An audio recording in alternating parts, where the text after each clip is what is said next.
Hello everyone, this is Gary from Fantastic Fundas. Today we do not have much news, but then polity was too complicated. This is 2nd May 2015. So the first news is about land boundary agreement. तो land boundary agreement हमारा ढाका के साथ हुआ था, बांग्लादेश के साथ.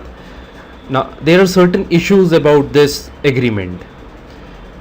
A constitutional amendment bill is being brought because they are planning to revise the land boundary agreement that we did with Bangladesh in 1974. तो जो 1974 में उनके साथ जो ये बिल हुआ था बांग्लादेश के साथ लैंड बाउंड्री एग्रीमेंट, उसके अंदर सारी स्टेट्स थी. So the states that involved land boundary agreement included Meghalaya, Tripura, West Bengal, Assam, but the new amendment brought by the NDA government, they are excluding Assam. Assam को अब निकाल दिया जाएगा इस एग्रीमेंट से, तो जिसकी वजह से बहुत सारा एरिया अब इस लैंड बाउंड्री एग्रीमेंट के अंदर जो बांग्लादेश के पास जाना था वो नहीं जाएगा. So if there is change in national boundaries, there has to be a constitutional amendment, and for constitutional amendment there should be 2/3 majority in both the houses whenever there is change in the national boundary. और BJP struggle करेगी, BJP will struggle for this majority, as Congress has already said that they will oppose it because they also want Assam to be included in LBA. And they want to include Assam in LBA because they feel that if Assam is not included, then it will be vulnerable to infiltration. तो Congress basically बात इतनी सी है कि कांग्रेस कह रही है कि हम इसको अपोज करेंगे क्योंकि यहाँ पर फिर हमारे इन्फिल्ट्रेशन जारी रहेगी, पीस कभी हो नहीं पाएगा. बीजेपी वाले कह रहे हैं कि इसको इंक्लूड नहीं किया जाएगा. तो now let's see the crux of the LBA, how it started and what is the situation today. It all started with in 1974. An agreement was signed which was inked though not ratified. India has 111 enclaves within Bangladesh, which is a very small area of 70 square kilometers. Bangladesh has 551 enclaves in India. Now most of the enclaves are in West Bengal, Meghalaya, Tripura and Assam, and now we are omitting Assam from the agreement. ज़्यादातर जो एंक्लेव्स हैं, enclave होता है जैसे बांग्लादेश की, अगर आप India को इमेजिन करें और इंडिया के अंदर एक एरिया इमेजिन करें जिसके चारों तरफ इंडिया की बाउंड्री है लेकिन वो है बांग्लादेश का है. So an area within an area and that within area does not belong to us, it's of somebody else, it's surrounded from all sides by India. That particular area, that is called enclave. It's also known as adverse possession. Now, in 2011, Bangladesh and India signed the protocol to pact, and in 2013, 119th Constitutional Amendment Bill was brought in Rajya Sabha. Now, this bill amends the first schedule of the Constitution, and you know that the first schedule defines the area of each state and union territory.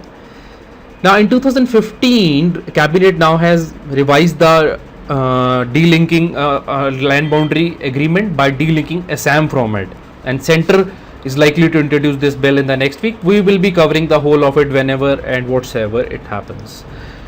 Now, the next article is by R.K. Raghavan. He is talking about the graft law, the corruption law in India. The various facets of corruption have been talked about. Now, this article that is dealing with corruption in civil services in particular, and he's talking about both the aspects, from the side of the civil servant and from the side of the general public and court and other stakeholders involved. Now, the genesis of this article lies in the speech of Arun Jaitley ji. He was speaking at D.P. Kohli Memorial Lecture. Now, D.P. Kohli was a CBI officer. He was actually the founder director of CBI in 1963 to 68. Before I tell you something about the graft law, I'll tell you something about CBI. CBI started with Special Police Establishment Act in 1941 by Government of India. Basically, that was British government, and why did they started? Because of corruption cases at that time. Now it became Delhi Special Police Establishment after independence, and then through a resolution by the Home Ministry in 1963. It got the name of CBI. Just omit that U over there, that has been mistakenly typed. Now, Kohli he was the crusader against corruption, and he's rightly remembered for that, right? Now, what is the problem of corruption in civil services? Where is the lack of integrity? Why, when people like aspirants who are so honest in their preparation? Jaitley said, if investigating officer says prima facie there is no case, then he is questioned. How is it possible that there can be no case? So the investigating officer, what he does is that he somehow frames a charge, frames a case against the accused, and let the proceedings begin.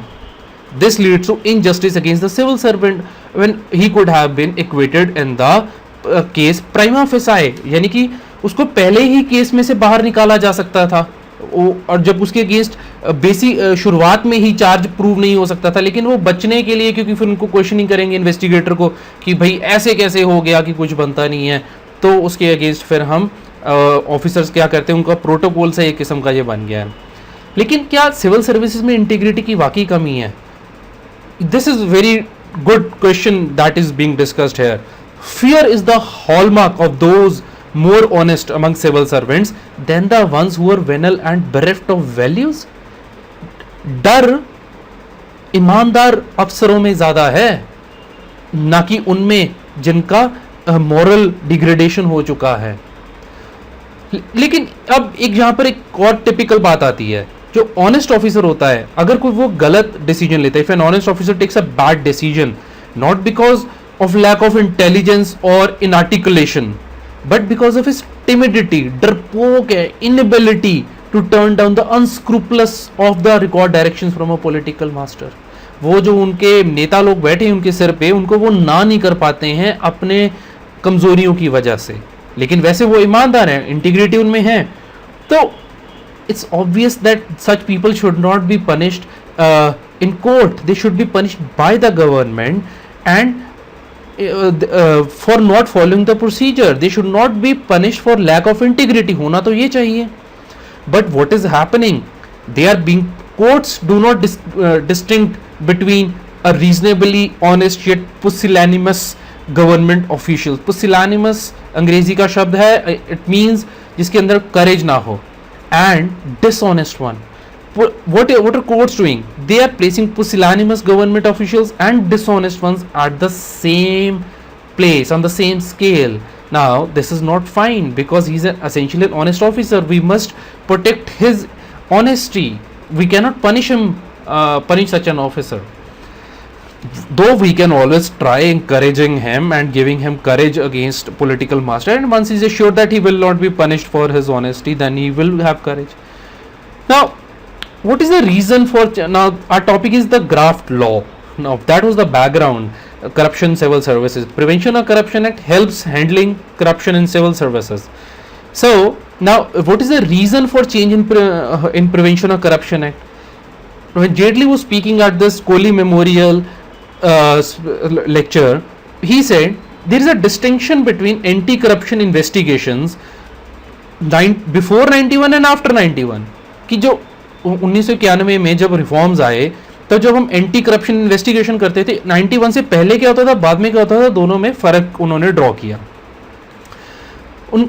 उनका क्या कहना था? He said post 91 the civil servant involved, he had to take momentous decisions so that liberalization could take quickly. If you remember that liberalization, privatization, globalization, LPG policy, and quicken the process of failing economy. So the situation was very different at around 91.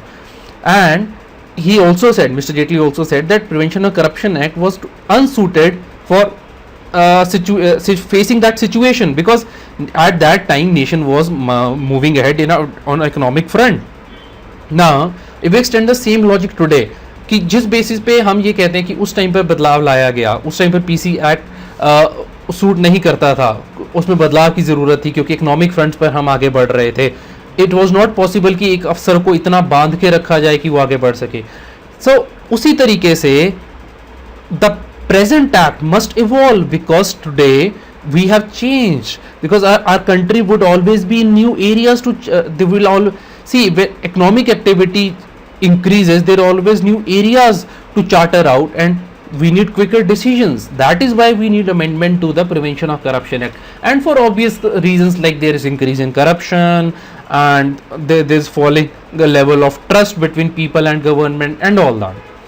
Unfortunately, the necessary changes were not put to place, and there was anti-corruption law could not be reformed, and because of this, as I said, public administration got weakened and the morale of the staff also weakened. अब आप बदलाव नहीं करोगे law में तो public administration भी हिल जाएगी, staff का मोरल भी हिल जाएगा. लेकिन what is the present position? Proposed amendments जो एक्ट की हैं, they are excruciatingly slow in coming. मतलब इतनी धीरे, दर्दनाक है वो, कितनी धीरे आ रही भाई, कब आएंगी? हालांकि although UPA government also approved them year ago, but even then we are waiting. Now union cabinet, the president, they have cleared the suggested changes, and in fact they have been improved upon the earlier amendments. So what is the change? Now first we need to understand what is the change that we need, then we'll only able to comment on what is the change being proposed. Now the most clumsy section, सबसे जो एक section सबको परेशान करके रखा है, is 13(1)(d) clause sub clause 3. Now what is this? What does this section say? It says that the investigating agency has to prove that a civil servant whose conduct was in question took a decision which says that obtains for any person any valuable thing or pecuniary advantage without any public interest. It's in order to proceed against him under that. It means that to proceed against a civil servant, permission had to be taken, and that permission could be given only if it was proved that the accused civil servant had taken something from somebody else as a gift, or taken money from somebody, not a gift, let's say taken that something, some object or money from somebody else as a let's say corruption only, but when he took it there was no public interest was involved in it. अगर simple भाषा में कहें, जब सामने वाले से मैंने पैसे ले लिए या कोई चीज़ ले ली तो उसको हम कहेंगे, और वो जो चीज़ ली है पब्लिक इंटरेस्ट में नहीं ली, लोग समाज जो इस सबकी भलाई के लिए नहीं ली, तो उसको हम कहेंगे, उस केस में प्राइमा फेसाई केस में हमें परमिशन मिल जाएगी. But there is an issue involved here. The language of this section that I just read to you, that I explained to you, it suggests that there is a presumption of guilt can be drawn against the official in question. That just because somebody has taken money and it could not be proven, it could be proven prima facie that there was no public interest was involved. There might be presumption of guilt, that they presume that the person was guilty, although later on it might be found that the person who took the money actually took it in public interest. कि confusion हो सकती है कि ये actually public interest था कि नहीं, और फिर सब मान नहीं लेंगे हाँ जी ये तो करप्ट ही है, जैसा आमतौर पे मीडिया कर भी देती है कई बार.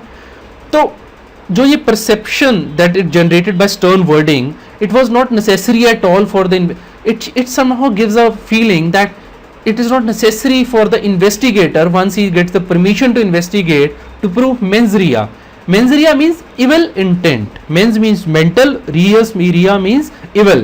So evil intent or dishonest intention, to be more precise, to proceed against the civil servant being proved. And thus there might be adverse presumption कि हम ये मान लेंगे कि उसकी विचार पहले से ही उसकी करने की इच्छा ही शुरू से गलत थी, हमें ऐसा मानने लग जाते हैं हम. अगली बात, लेकिन सेक्शन 20 ऑफ द एक्ट है जो वो जो प्रिजम्पशन से डील कर रहा है, the section 20, it does not, section 20 does not mention this 13(1)(d), it only deal with 13(1)(a), 13(1)(b, which is not our concern, but it doesn't deal with 13(1)(d). So 20 is silent about it, but there is still a possibility of misuse of section 13(1)(d) and that subclause 3.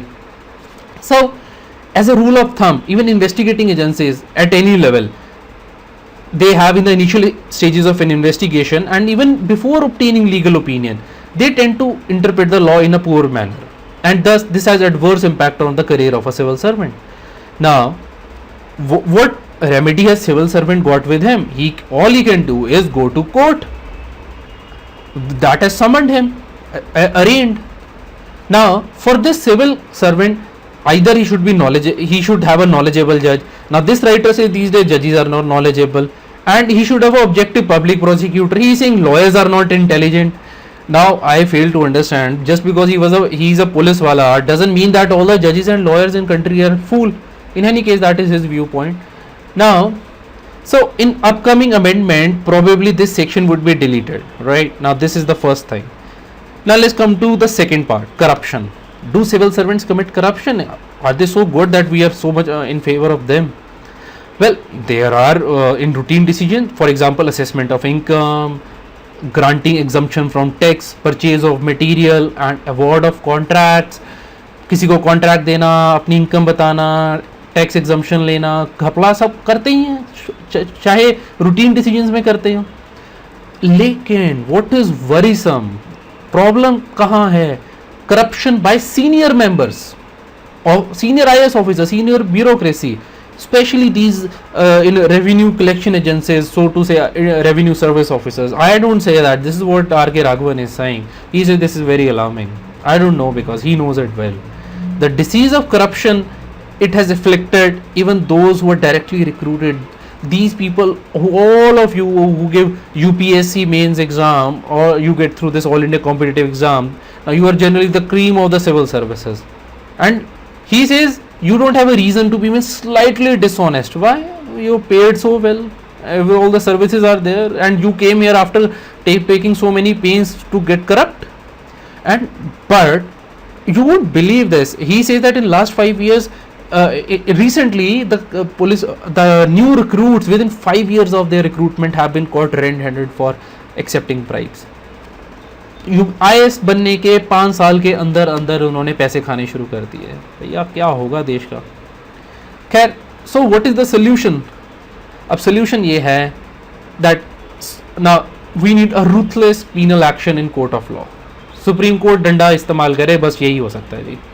Supreme Court recently said also that if the protection of law, if we consider CRPC and Prevention of Corruption Act, if it is for requirement of government sanction of criminal prosecution, and if it is a case of corrupt public servant, it will not apply. Now, this is great step, because the procedure